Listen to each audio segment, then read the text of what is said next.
지난번에도 속 사람과 그 사람에 대해서 얘기를 나누었습니다.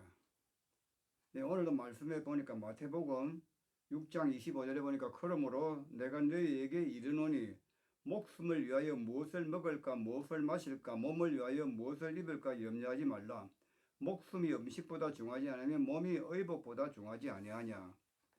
그리고 34절에 보니까 그러므로 내일 일을 위하여 염려하지 말라. 내일 일은 내일 염려할 것이요 한날 괴로움은 그날에 족하니라 했습니다. 말씀을 오늘 제가 문자적으로 해석하는 것보다는 본질에 대해서 얘기를 하려고 합니다. 저는 이 말씀을 전하면서 성경에 있는 어떤 그 단어들 요절을 통해서 해석하고 풀이하는 쪽보다 이 말씀이 가지고 있는 의도, 주님께서 이 말씀을 하셨을 때 받아들이는 우리의 모습, 이런 것들에 대해서, 그러니까 본질에 대해서 대화를 하고 얘기를 나누려고 합니다. 왜냐하면은 이 신앙생활이라는 것은 어떻게 보면 굉장히 단순합니다. 믿음이라는 말 하나만 넣으면 모든 것이 단순한데 그 단순한 믿음이 우리에게 들어왔을 때는 굉장히 복잡해집니다. 그러니까 왜 복잡하냐면은 그냥 우리가 그 어떠한 그 믿음이라는 단어를 써갖고 말씀을 통해서 하나님이 약속하셨으니까 주님이 내 이름으로 기도하면 이루어 주신다고 하는 그 말씀만 붙잡고 그냥 구하는 그것을 믿음이라 생각합니다. 그러니까 뭘 구하느냐 하면은 우리의 현존하고 있는 이 삶의 자체에서 어려움으로부터 벗어나기 위해서 우리는 기도를 합니다. 그리고 잘 되기 위해서 구하게 됩니다. 근데 그런 구하는 것들은 믿음이 아닙니다, 사실은. 그거는 저 불교들이나 옛날에 우리 어머님들이 새벽에 일어나서 장독간에 물 한 그릇 떠놓고 정말 자식들 잘 되기 위해서 비는 거나 다를 바가 없습니다. 그래서 이런 문화적인 어떤 그 관습, 문화적인 우리 안에 어떤 그 세뇌되어져 있고 교육되어져 있고 학습되어져 있는 이런 그 문화적인 내용들이 우리가 신앙생활에 그대로 젖어 들어온 겁니다. 그래서 분명히 은혜를 받았습니다. 은혜를 받았으니까 교회 나오잖아요. 은혜 안 받으면 교회 못 나오지요. 은혜를 받아서 나와서 우리가 하나님의 기적과 온갖 은혜들을 체험을 했음에도 불구하고 우리가 하나님과의 관계하는 데 있어서는 신앙적인 관계가 아니고 거래적인 관계를 하게 됩니다. 그래서 하나님을 믿습니다. 하나님이 살아계신 것도 믿고 하나님이 살아계신 것도 내가 압니다. 그래서 위대하시고 능력이신 그 하나님, 나를 죄에서 구원하신 그 하나님 앞에 나가서 우리가 구하게 되는 겁니다. 뭘 구하느냐 하면 대부분적으로 보면은 말은 우리가 그 나라와 그 일을 구하는데 주님을 위해서 뭘 축복을 해주시면은 주님을 위해서 뭐 헌신하겠다. 뭐 이런 식으로 기도를 합니다. 그러니까 이게 거래입니다, 거래. 그러니까 이런 식으로 가지고 있고 기도를 하기 때문에 우리가 믿음이라는 것이 아주 어떻게 보면 단순한데 우리 안에 들어오면 잘못되어져 나가기 때문에 어려운 겁니다. 그래서 복잡합니다. 진짜 진리로 들어가서 진리의 말씀을 들으려면 믿음이라는 것이 작용을 안 합니다. 그리고 믿음이 무엇인지 모릅니다. 그래서 교회가 본질적인 것에 대해서 제대로 이끌어주고 말씀을 전해줘야 되는데 지금 한국 교회가 굉장히 잘못된 기복적인 신앙이 들어오고부터 굉장히 문제가 심각해졌습니다. 그래서 진리를 구하는 쪽보다는 하나님의 은혜나 은사나 능력이나 권능이나 이런 것을 구합니다. 그것은 믿음이 아닙니다. 그래서 제가 믿음이란 건 단순하면서도 믿음이 참 우리에게 들어오면 복잡해지는 이유가 뭐냐면 우리의 체질이 문화가 불교나 유교 문화로 절여져 있기 때문에 그렇습니다. 절여졌다는 말이 무슨 말입니까? 완전히 소금으로 절여놓으면 그 자체가 소금 맛으로 배겨버린 겁니다. 그건 시초도 안 빠져나오는 거죠. 그것처럼 우리가 신앙생활을 올바르게 하지 못하고 믿음에 대한 것을 바른 개념 안에서 바른 관점 안에서 보지 못하는 이유가 그것 때문인 겁니다. 그래서 우리가 이런 말씀을 들을 때에 어떻게 되느냐 하면 우리가 이제 하나님 앞에 나왔으니까 하나님께서 염려하지 말라 했으니까 내가 염려하면 안 되겠구나 이렇게 생각합니다. 그리고 염려가 계속 떠오릅니다. 제가 그런 전번에 이 이야기를 시작할 때 이야기하지 않습니까? 그냥 염려라는 것은 내가 원하지 않아도 그냥 머릿속에 떠오르고 생각이 막 서전합니다. 그래 저녁에 잠자리에 누우면은 그는 뭐 무슨 염려와 걱정들 때문에 그걸 생각하다 보면은 불면증에 걸려가 잠도 못 자고 새벽녘 때가 겨우 잠들고 그렇게 합니다. 왜냐하면 우리는 염려라는 것이 없앨 수가 없습니다. 그런데 주님은 염려하지 말라 했는데 그럼 이유가 있을 것 아닙니까? 저는 오늘 이 말씀을 통해서 본질적인 얘기를 하려고 하는데 무슨 얘기냐면은 우리 자체는 염려라는 것과 근심이란 것에서부터 벗어날 수가 없습니다. 내가 가지고 태어난 이 자연인의 체질은 죄로 절여져 있고 세상에 절여져 있기 때문에 이 체질은 하나님의 말씀을 받아들이지 아니합니다. 못 받아들입니다. 그렇기 때문에 우리가 주님을 믿을 때 영으로 말미암아 성령으로 말미암아 주님을 만나게 되었고 구원을 얻고 부르짖음에도 불구하고 내 체질은 여전히 죄악에 절여져 있기 때문에 이 체질이 내 몸을 잡고 있는 동안은 아무리 근심 안 하려도 근심은 하게 되어 있습니다. 그러니까 믿음 따로 근심 따로 이렇게 따로따로 노는 겁니다. 그러니까 우리가 나 자신도 원치 않는 그냥 이중생활을 하게 되어 있습니다. 교회에 와서는 성령 충만한 것 같고 평안한 것 같고 별일 없는 것 같이 보여집니다. 그러나 집에 돌아서서 삶으로 돌아가 버리면 이 믿음하고는 상관없는 내가 따로 놀고 있습니다.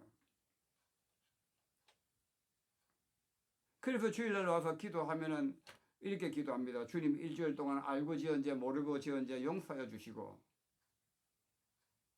이렇게 회개 기도를 합니다. 이게 좀 문제가 있다고 생각 안 됩니까? 그 말은 무슨 말입니까? 오늘 교회에 와서 은혜를 받는 시간 다르고 밖에 나가서 일주일 동안 사는 시간이 다르다는 얘기죠. 다르니까 와서 회개하는 겁니다. 근데 사실은 다르지 않으면 회개할 게 없습니다. 이미 우리가 주님을 믿을 때 주님 십자가에서 우리의 모든 죄를 이미 사하여 줘버렸습니다. 용서해 버렸기 때문에 더 용서받을 죄가 없다니까요. 그럼 이건 도대체 무슨 문제입니까? 이런 문제를 해결해야 되지 않습니까? 그럼에도 불구하고 우리는 계속 회개한다 그러고 그러면 회개는 1년 12달 내 회개합니다. 주님하고 회개하다가 끝납니다. 그래서 히브리서 5장에서 그런 말씀이 있지 않습니까? 초보 신앙이라고 합니다. 초보적 신앙. 그러니까 이제 유치원처럼 처음 입문해가 교회에 들어온 그 생활이 10년 가도 20년 가도 유치원 생활에서 못 벗어났다는 얘기입니다. 그렇지 않습니까? 그러니까 내 똑같은 회개를 갖다가 반복한답니다. 그러니까 뭐라 그럽니까? 돼지가 토한 거, 개가 토한 것을 도로 주워 먹는다 그러죠. 우리가 그 생활을 계속하고 있는 겁니다. 왜? 믿음에 대한 바른 것을 듣지 못하고 바른 것이 길을 걸어가지 못하기 때문에 여기에 대해서 명확하게 몰라서 그렇습니다. 그러니까 교회 와서는 믿음이 괜찮은 사람까지 내가 표를 내야 되고 세상에 들어가면은 믿음의 사람으로 삶을 살려니까 어려운 겁니다. 힘듭니다. 세상이란 무게가 얼마나 무거운 줄 압니까? 세상은 나보다 무겁습니다. 그래서 그 세상이란 짐이 나의 어깨에 들려져 있잖아요. 그래서 무거운 짐을 지고 살아야 됩니다. 그러니까 염려와 근심이란 건 내가 원하지 않아도 그냥 필름처럼 돌아갑니다. 저도 그랬습니다. 처음 은혜 받아갖고 성경 정말 충만했습니다. 마치 구름 위의 산책이라는 영화 제목처럼 제가 발을 땅에 디디지 않고 살았다니까요. 날아다녔다니까. 왜 그러냐면 기쁨이 충만하니까 발이 그냥 땅에 안 붙는 느낌에 늘 기쁘고 충만하고 막 안에서부터 그냥 찬송가가 막 그냥 흘러나와요. 내가 억지로 부르는 것이 아니고 저절로 나와요. 저절로 기뻐요. 말씀의 내용을 몰라도 그냥 말씀 읽으면 그냥 기쁘고 뭐 설교가 잘못된지 잘된지 모르겠어요. 그냥 기쁘고 좋았다니까. 그런 생활을 5, 6년 넘게 제가 날아다녔다니까요. 그런데 이상해요. 그렇게 즐겁고 기쁘고 충만하면서도 집에 들어와서 누구가 직장으로 돌아가면 직장에 대한 염려라는 게 벌써 나지를 못하더라고. 저는 건설 현장의 프렌드 사업에 일을 하다 보니까 정직원이 아니고 늘 뭐라 그럽니까? 그걸 보고 일용직으로 일을 하다 보니까 이 일 끝나면 다음 일을 찾아가야 돼요. 그러니까 늘 염려와 근심이라는 게 내게서 떠나지 않아요. 그거 없애려고 안 없어지더라고요. 그러니까 나중에는 그게 뭐냐면은 내가 어떤 그게 관심을 안 가지고 있더라고. 나도 모르게 그거를 그냥 무시하고 제끼놓고 살더라고. 그냥 근심이란 걸 왔다 가는 건 줄 알고 근심을 해놔놓고도 그게 뭔지도 모르고 또 맞춤만한 거 안 들어 살고 이렇게 두 바퀴가 같은 것이 맞물려 돌아가고 있더라고요. 그 원인을 제가 몰랐습니다. 그런데 오늘날 교회에서도 우리는 주님께서 염려하지 말라니까 우리가 염려할 필요 없습니다. 하나님께 맡기면 됩니다. 근데 안 맡겨지는데 맡겨집니까? 맡기고 기도하는 순간은 괜찮을 것 같은데 집에 돌아서면 여전히 다시 뭐 우리나라 속담에 작심삼일인 것처럼 그냥 그대로 필름이 다시 돌아가 버립니다. 근데 주님은 오늘 분명히 말씀하시기를 무엇을 마실까 먹을까 염려하지 말라고 하셨거든요. 왜 그렇게 말씀하셨을까요? 우리가 뻔히 그렇게 되는 줄 알면서 주님은 하나님이십니다. 하나님이 우리의 속사정을 다 알고 계시고 우리의 형편도 다 알고 내가 어떤 가운데서 태어났으며 내 삶이 어떻게 살아왔다는 것까지 다 알고 계십니다.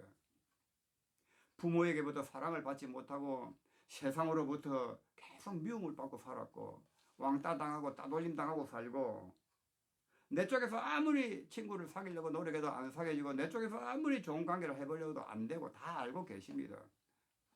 그런데 교회 들어왔다 해서 주님 이제 믿고 은혜 받았다 해서 뚝딱 하고 그냥 검심이 없어지겠습니다. 아닙니다. 주님은 내 모양도 알고 형편도 다 아십니다.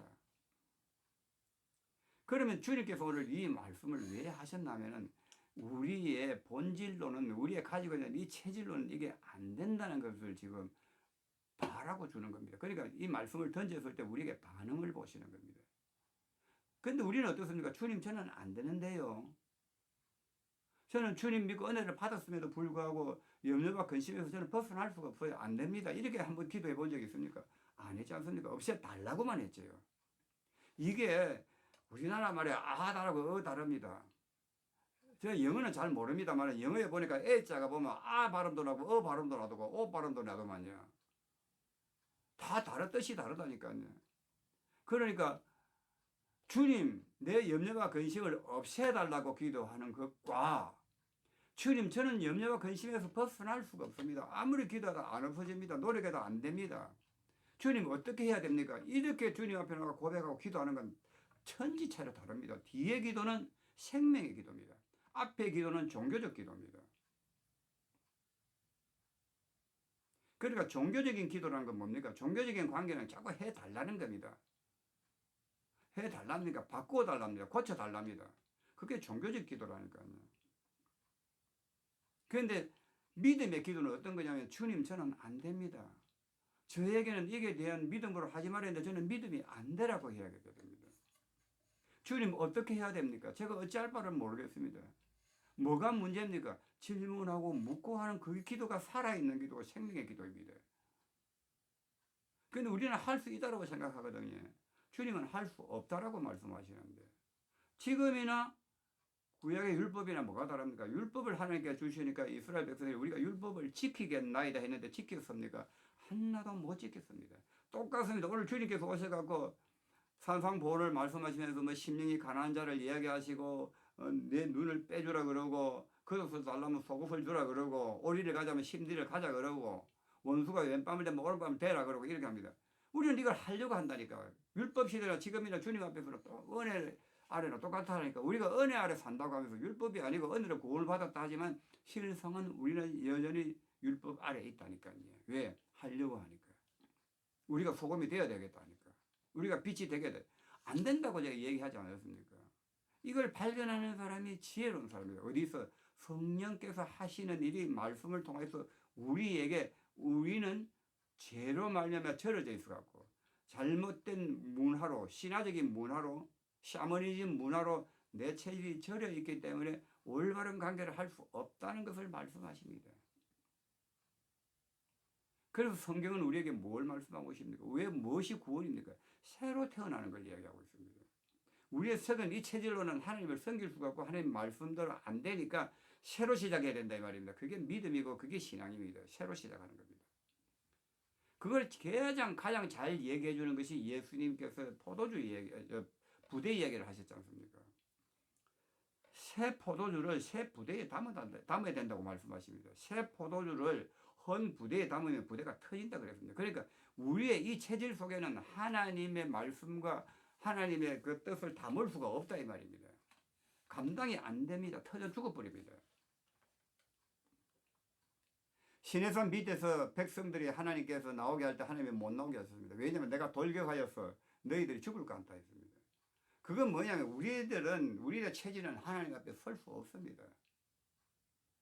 그래서 새 포도주를 새 부대란 말은 뭐냐면 우리를 새롭게 창조하시겠다. 새로 지음을 받게 하겠다 이 말입니다. 그러니까 토기장이가 질그릇을 깨뜨려서 새 그릇을 만들듯이 우리의 옛그릇은 깨뜨려버리고 새로 시작하겠다 이 말입니다.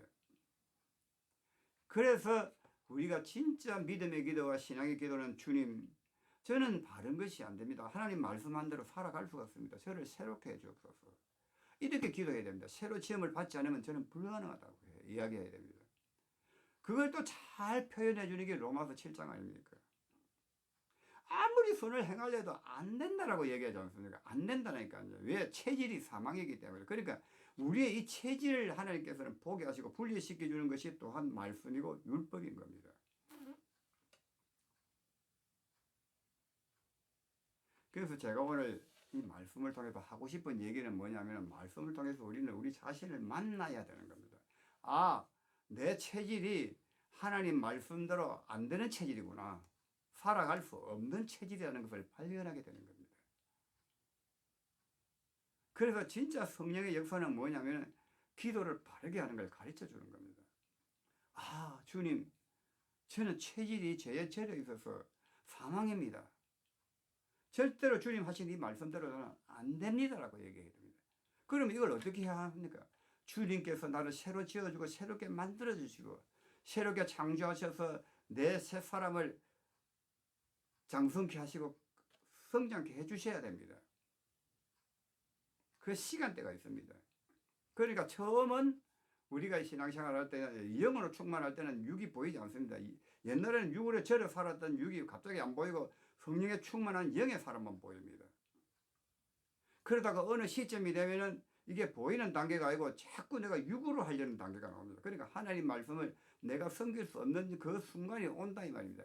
그런데 우리는 그걸 모르고 내가 자꾸 하겠다는 시간대가 옵니다.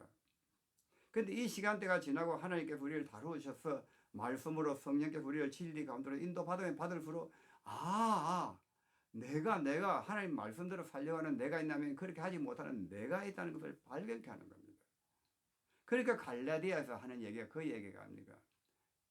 육은 영을 거스리고 영은 육을 거스린단 말입니다. 그러니까 이제는 두 가지가 이렇게 대립되잖아 하는 것을 내가 발견하게 되는 겁니다. 보게 된 겁니다. 이 정도만 돼도 어마어마한 믿음의 길을 걸어 들어온 겁니다. 정상적인 믿음의 길을 걸어오게 되면 이 두 면을 자기 안에 발견하게 되고 보게 되는 겁니다. 이걸 모르니까 자꾸 우리가 하려고 하는 데서 종교생활로 끝나고 있는 겁니다. 평생 그렇게 살다가 죽어야 됩니다. 주님의 은혜를 맛도 못 보고 평화를 누리지도 못하고 하나님의 그 은총 안에서 정말로 내 안에 새하늘과 새 땅이 이루어지지도 못한 채 주님께서는 우리와 함께 하시기 위해서 임마누엘이 되셔서 오셨는데 그 주님을 누리지도 못하고 매일 종교생활하다가 일평생 끝나야 되는 겁니다. 찬송으로는 주와 함께 길 가는 것 부르고 주가 동행하는 것 부르면서 실제로는 따로 노는 나 자신을 발견해야 되는 겁니다. 교회가 이걸 안 가르쳐 줍니다. 대한민국 지금 난다 긴다는 목사님 설교 다 들어봐도 이거 안 가르쳐 줍니다. 자꾸 우리는 바르게 살아야 된다 그럽니다. 그러니까 윤리와 도덕을 가르치는 것이지 진리를 가르치는 것이 아니더라고요. 진리를 가르치면 내가 진리 앞에 부딪히게 되겠고 진리를 만나면 내가 깨뜨려지게 되어 있습니다. 뜨인 돌이 와서 내려쳐버려야 되는 겁니다. 그게 말씀으로 우리를 쪼개버리는 겁니다. 그러니까 하나님의 말씀은 살아있는 양날을 가진 금과 같다 그랬지 않습니까? 우리 안에는 골과 홍수와 간절을 쪼개가 찔른다는 말은 뭐냐면 영과 육을 분리시켜야 되는 겁니다. 붙어있는 것을 분리시키기 위한 작업을 하는 겁니다. 이걸 누가 아무도 안 가르쳐 주더라고요. 나도 이걸 몰랐습니다. 하나님께서 이렇게 코를 끼워갖고 완전히 세상에서 뽑아내갖고 훈련하셨기 때문에 제가 이걸 알게 된 겁니다. 그래서 하나님께서 좋은 멘토를 만나가시고 좋은 교육자를 만나셔서 저를 교육하시고 바른 진리를 인도해 주셨기 때문에 제가 이걸 알게 되고 바른 진리 안에 설 수 있게 된 겁니다. 저도 많은 시간 처음에는 믿음으로 산다고 하면서 나중에 가보니까 믿음이 뭔 줄 모르고 있더라고요. 굉장히 혼란스럽고 혼돈스러운 시간이 있었다니까요. 그래서 오늘 말씀을 통해서 제가 오늘 얘기해드리고 싶은 것은 본질을 얘기하고 싶습니다. 성경의 말씀은 우리를 지키라고 나온 것이 아니고 새로워져야 된다는 것을 암시하고 있는 겁니다. 그래서 속 사람이 말로 강건해지고 새 사람이 자라야 되는데 속 사람은 자라지 않고 자꾸 그 사람으로 살려고 하고 있다 이 말입니다. 그래서 우리는 이 그 사람이 분리되지 않으면 절대로 지킬 수가 없고 근심에서 떠날 수가 없습니다. 그래서 어느 날 눈꺼풀이 벗겨지고 나니까 제가 자유를 했지 않습니까? 자유함을 입고 나니까 등에 있는 무거운 짐이 벗겨져 버리고 근심과 염려가 사라져 버리고 주님과 더불어 화평을 누리는 믿음 안에 서 있는 오리지널 믿음, 진짜 믿음에 서 있는 이런 길을 가게 되더라 이 말입니다. 그래서 저는 이 마음을, 이 말씀을 많은 사람에게 전하고 싶습니다. 절대로 혼자 안 됩니다. 교육자가 있어야 되고 누가 바른 진리를 가진 사람이 가르쳐 줘야 됩니다. 그게 성령의 인도입니다. 기도하셔야 됩니다. 오늘 이 말씀을 들으신 분 중에서 도전이 된다면 하나님 앞에 기도를 하셔야 됩니다. 무슨 이런 말씀 돌아서면 잊어버려요. 안 들어와요. 내 속에 체질이 가로막고 있어요. 그래서 주님 앞에 엎드려 기도해야 됩니다. 주님 저를 살려달라고 진리 가운데로 인도해달라고 정말 생명의 속 사람이 되어지고 이 육이 분리되게 해달라고 다루어달라고 기도해야 됩니다. 그런 기도가 굉장히 중요합니다. 안 가르쳐주면 그 기도를 할 줄 모릅니다. 가르쳐 드리지 않습니다. 그래서 하나님 말씀은 우리를 화평케 하시고 주님 안에서 우리를 화목케 하셨어요. 우리를 하여금 염려 근심 없는 그리스도 안에서의 새 생명의 사람을 만들려고 하시는 것이지 이 껍데기 입은 그대로 살아라고 한 것이 아니라는 것을 받아들이고 우리 심령 안으로 들어올 수 있다면 얼마나 좋겠습니까? 감사합니다. 오늘은 여기까지만 하겠습니다.